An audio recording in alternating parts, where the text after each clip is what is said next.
ঢাকা বিশ্ববিদ্যালয় কেন্দ্রীয় ছাত্র সংসদ ডাকসু নির্বাচন নিয়ে ছাত্র সংগঠনগুলোর সঙ্গে বৈঠক করছেন বিশ্ববিদ্যালয়ের পরিবেশ পরিষদ। বেলা 11:30টায় ক্যাম্পাসের প্রশাসনিক ভবনে শুরু হয় বৈঠক।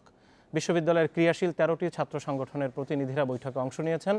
এতে তারা নির্বাচন নিয়ে নিজেদের দাবি তুলে ধরবেন। প্রায় 2 যুগ ধরে বন্ধ থাকা ডাকসু নির্বাচন মার্চের দ্বিতীয় সপ্তাহে আয়োজিত হবে বলে জানিয়েছে বিশ্ববিদ্যালয় কর্তৃপক্ষ। নির্বাচনকে সামনে রেখে নানামুখী কার্যক্রম হাতে নিয়েছে ছাত্রলীগ। ক্যাম্পাসে সহাবস্থান নিয়ে অভিযোগ থাকলেও নির্বাচনে অংশগ্রহণে ইচ্ছুক বাম ছাত্র সংগঠনগুলো। তবে ছাত্রদলের অভিযোগ, ক্যাম্পাসে আসতেই পারছেন না তারা।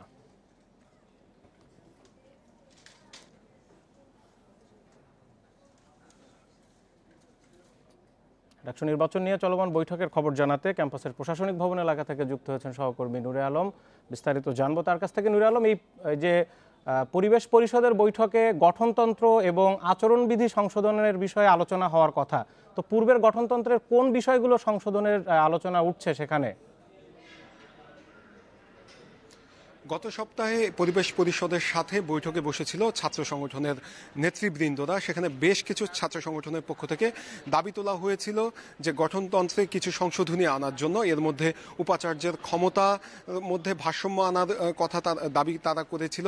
এছাড়া ভোট, নির্বাচনের দিন ভোট যাতে হলে না হয়, হলগুলোকে কেন্দ্র না করা হয়, একাডেমিক ভবনগুলোকে কেন্দ্র করার দাবি ছিল বেশ কিছু ছাত্র সংগঠনের।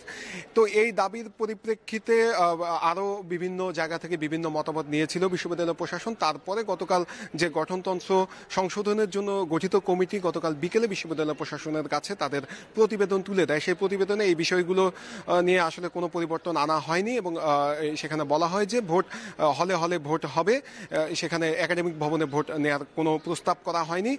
এছাড়া সেই প্রস্তাবে বলা হয় যে নিয়মিত ছাত্ররাই এই নির্বাচনে অংশ নিতে পারবেন। তো এই বিষয়টি নিয়ে বেশ কিছু ছাত্র সংগঠন ক্ষোভ প্রকাশ করে এবং তাদের সাথে আমরা কথা বলেছিলাম। তারা বলেছে যে তাদের দাবির কোনো বাস্তবায়নই এই সংশোধনীতে আনা হয়নি, সেহেতু এই জন্যই তারা আজকের বৈঠকে আবার এই দাবিগুলো তুলবে বলে এই ছাত্র সংগঠনের নেতৃবৃন্দ আমাদেরকে জানিয়েছেন। আর আরেকটি বিষয় যে বিশ্ববিদ্যালয় প্রশাসন যেটি বলছেন যে এগুলো শুধুমাত্রই প্রস্তাব, এগুলো এখন পর্যন্ত চূড়ান্ত হয়নি। তারা আরও পর্যালোচনা করবেন, আরও বিভিন্ন জায়গা থেকে বিভিন্ন মতামত নেবেন, তারপরে এটি সিন্ডিকেটে তোলা হবে এবং সিন্ডিকেট এটি চূড়ান্ত আকারে প্রকাশ করবে। সেটি চলতি মাসের মধ্যেই প্রকাশ করা হবে। তার আগে এই আজকের বৈঠকের মতো আরও বেশ কিছু বৈঠক হবে এবং আজকের বৈঠকটি শুরু হয়েছে সকাল 11:30টায় এবং সেই বৈঠকে ছাত্রলীগ, ছাত্রদল সহ বাম সংগঠনের প্রতিনিধিরা উপস্থিত রয়েছেন এবং তারা তাদের মতামতগুলো দিচ্ছেন।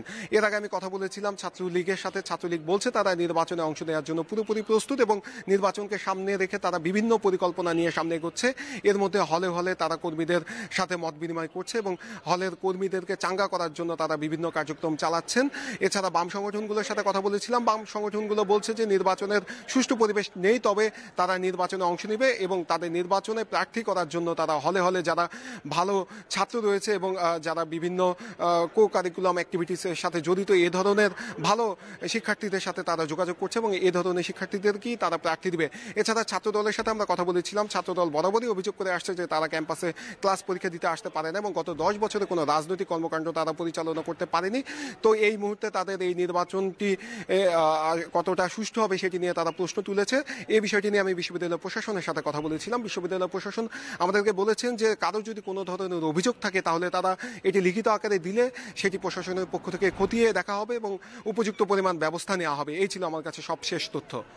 ঢাকা বিশ্ববিদ্যালয় থেকে ডাকসু নির্বাচন নিয়ে জানছিলাম।